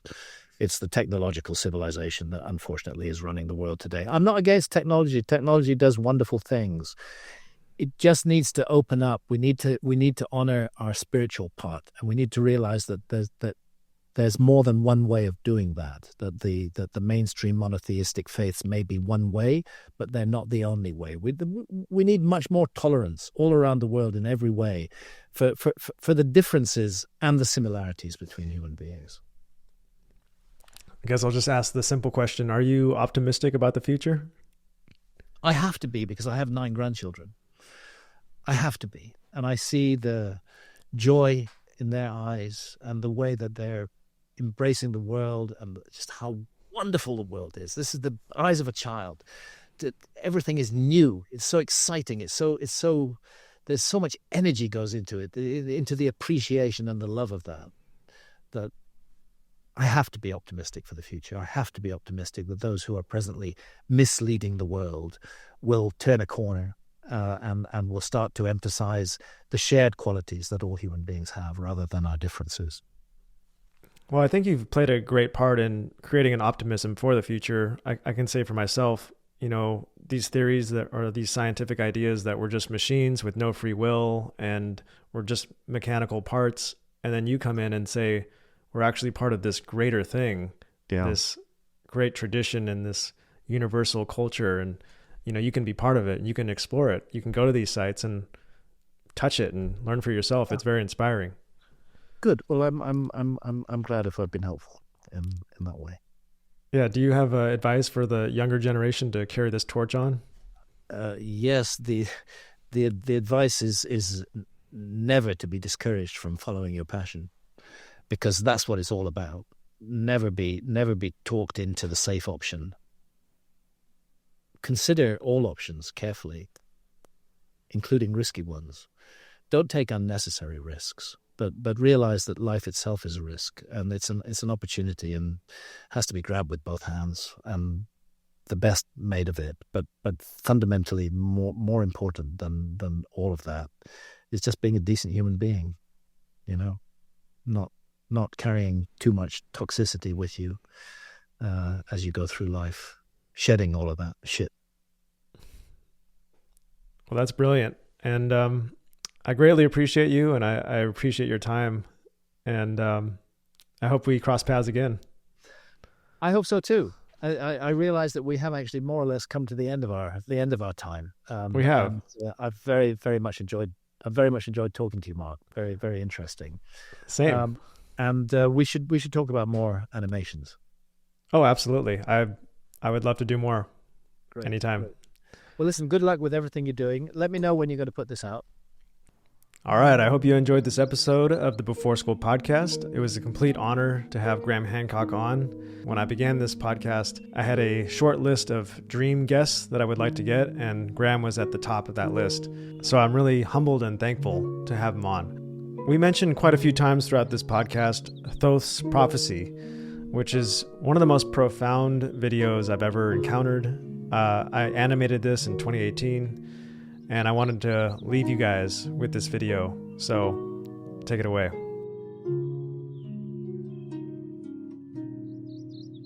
We live at a crossroads. There's no doubt. We all feel it. We all know it. I don't think it's the first time that mankind has stood at such a crossroads. But here we are now, facing it, and hopefully dealing with it. I'm going to close with a reading from the Hermetica, from the Hermetic texts. Hermes was the Greek version of the ancient Egyptian god Thoth. The Romans knew him as Mercury. And in a dialogue, the Hermetica, many of them are dialogues between Thoth, Hermes, and various pupils of his. And in one called the Asclepius, a lament is presented. And it's like a prophecy. It's a bit like the Mayan prophecy. Egypt seems to stand as a metaphor for the whole world in this. And to my mind, for the world in our time, this lament, this prophecy is speaking directly to us. So it's Hermes speaking, and he's saying to Asclepius this: "Do you know, Asclepius, that Egypt is an image of heaven? Or to speak more exactly, in Egypt, all the operations of the powers which rule and work in heaven are present in the earth below. In fact, it should be said that the whole cosmos dwells in this our land, as in a sanctuary. And yet, Since it is fitting that wise men should have knowledge of all events before they come to pass, you must not be left in ignorance of what I will now tell you. There will come a time when it will have been in vain that Egyptians have honored the Godhead with heartfelt piety and service, and all our holy worship will be fruitless and ineffectual. The gods will return from earth to heaven. Egypt will be forsaken, and the land which was once the home of religion will be left desolate, bereft of the presence of its deities. O Egypt, Egypt, of thy religion nothing will remain but an empty tale, which thine own children in time to come will not believe. Nothing will be left but graven words, and only the stones will tell of thy piety. And in that day men will be weary of life, and they will cease to think the universe worthy of reverent wonder and worship. They will no longer love this world around us, this incomparable work of God, this glorious structure which he has built, this sum of good made up of many diverse forms, this instrument whereby the will of God operates in that which he has made, ungrudgingly favoring man's welfare, this combination and accumulation of all the manifold things that call forth the veneration, praise, and love of the beholder. Darkness will be preferred to light, and death will be thought more profitable than life. No one will raise his eyes to heaven. The pious will be deemed insane, the impious wise, the madman will be thought a brave man, and the wicked will be esteemed as good. As for the soul, and the belief that it is immortal by nature or may hope to attain to immortality, as I have taught you, all this they will mock, and even persuade themselves that it is false. No word of reverence or piety, no utterance worthy of heaven will be heard or believed. And so the gods will depart from mankind, a grievous thing, and only evil angels will remain, who will mingle with men and drive the poor wretches into all manner of reckless crime, into wars and robberies and frauds and all things hostile to the nature of the soul. Then will the earth tremble and the sea bear no ships. Heaven will not support the stars in their orbits. All voices of the gods will be forced into silence. The fruits of the earth will rot. The soil will turn barren, and the very air will sicken with sullen stagnation. All things will be disordered and awry. All good will disappear. But when all this has befallen Asclepius, then God, the creator of all things, will look on that which has come to pass, and will stop the disorder by the counterforce of his will, which is the good. He will call back to the right path those who have gone astray. He will cleanse the world of evil, washing it away with floods, burning it out with the fiercest fire, and expelling it with war and pestilence. And thus he will bring back his world to its former aspect, so that the cosmos will once more be deemed worthy of worship and wondering reverence. And God, the maker and maintainer of the mighty fabric, will be adored by the men of that day with continuous songs of praise and blessing. Such is the new birth of the cosmos.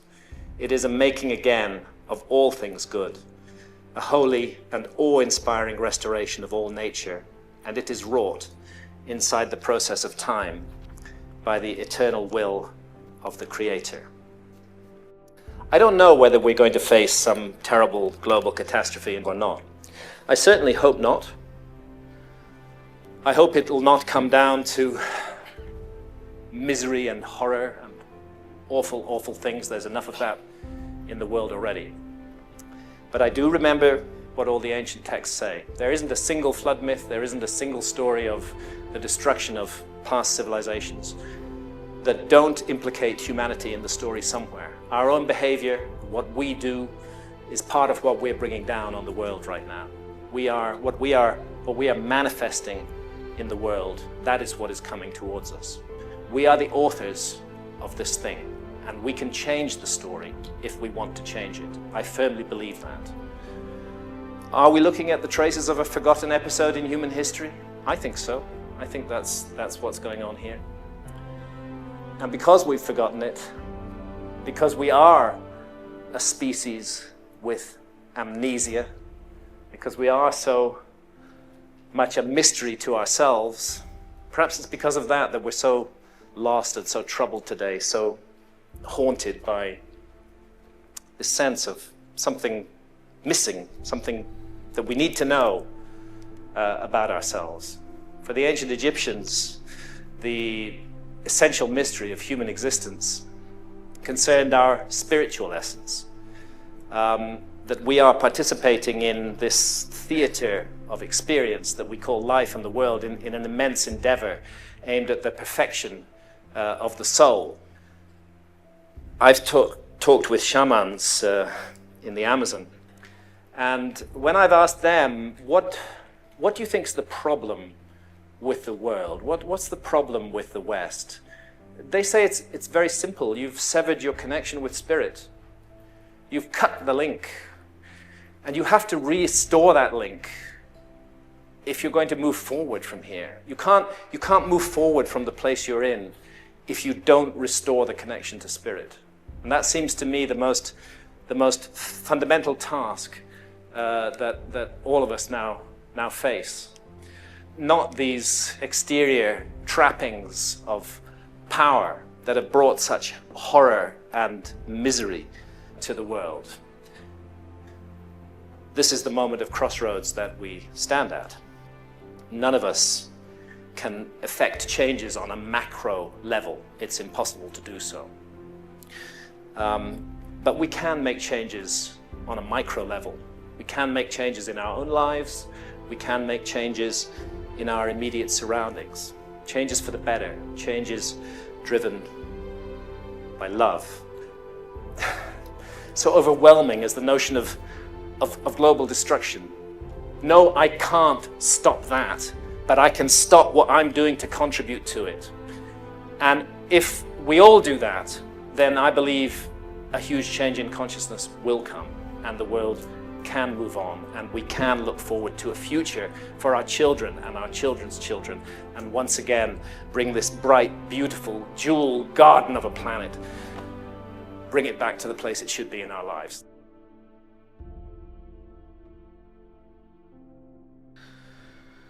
Okay, wow. Yeah, that one's powerful.